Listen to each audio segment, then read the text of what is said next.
Here's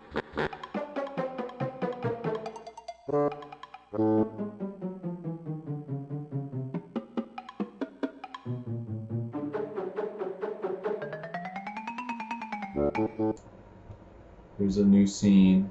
Use this. So if you go to shading, edit mode, we also want to go get our image texture, drag it in here, and then if you select the face and go to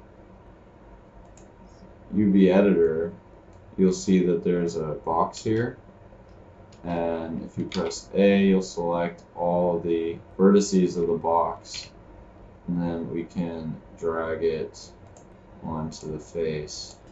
And then we're going to do the same thing for the ears.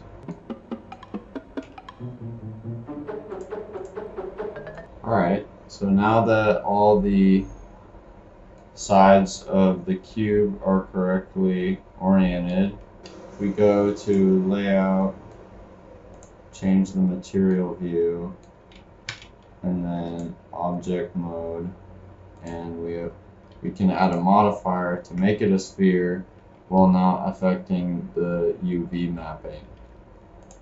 Subdivision surface, and bring it up a few notches to 3, and hit apply, shade smooth. There you go.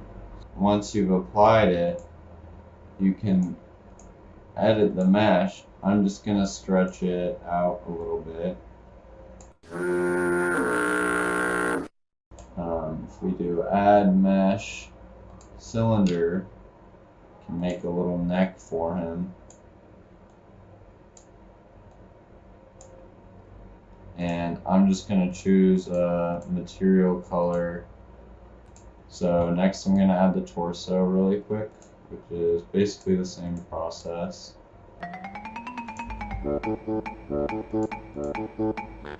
Go to shading, add the image texture to our new material, and then go to the material tabs, hit assign, and then here in the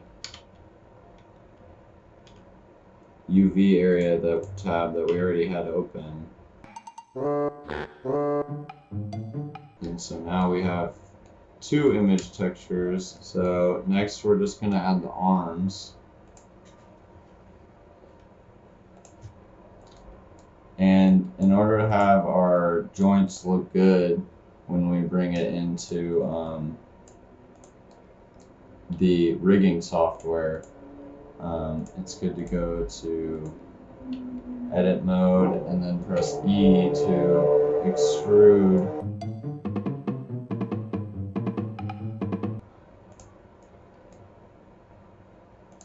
And then what we also want to do is add a modifier.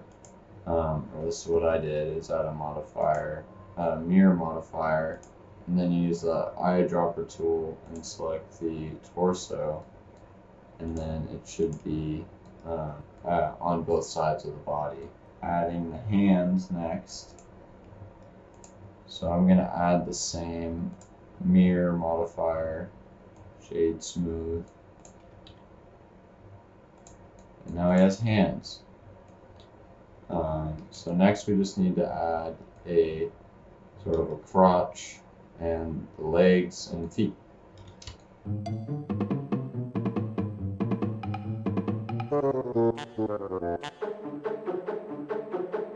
So what we're going to do with this is export it as an FBX, and we're going to bring it into Mixamo, which is an automatic rigging software through Adobe.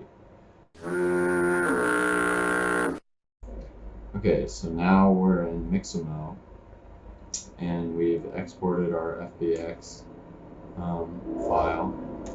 So we're going to do upload character, make a compressed zip file of the image files and the FBX file you made. So once you have that compressed, drag the zip file in there and our character was off on the rotation, but it doesn't matter because they have an option to rotate on the axis.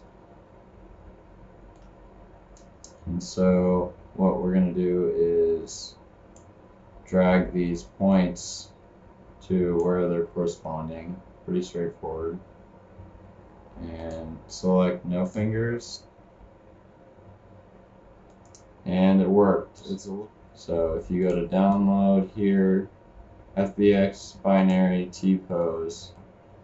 So I'm going to click download on that.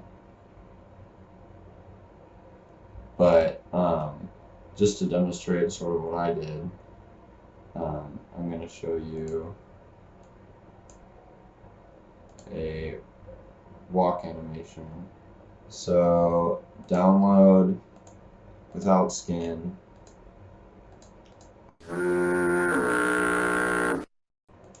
So here we have the character in a new system with lights, and we're going to make a new collection in the top right and call it else, and we're going to do select it and do file, import FBX, and add the animation. So we can see there's a second armature underneath our primary armature. And so what we're going to want to do is hide it, select our armature, and then go down to the nonlinear animation tab. You can select from the options here, and as you can see, the walking animation is here, and so I'm just going to name it walking loop, and we'll click push down, and then it is at this point embedded in the. So if you export this as a GLB file, it'll be readable by Godot. Thanks for watching the video. If you want to play Boglim Quest, I'm going to put the link in the bio, and I also have the 3D models available to download. So, and those have a bunch of animations loaded into them, similar to the way that I loaded this one in here today. But yeah, I hope you have a good one. Thanks for watching the video.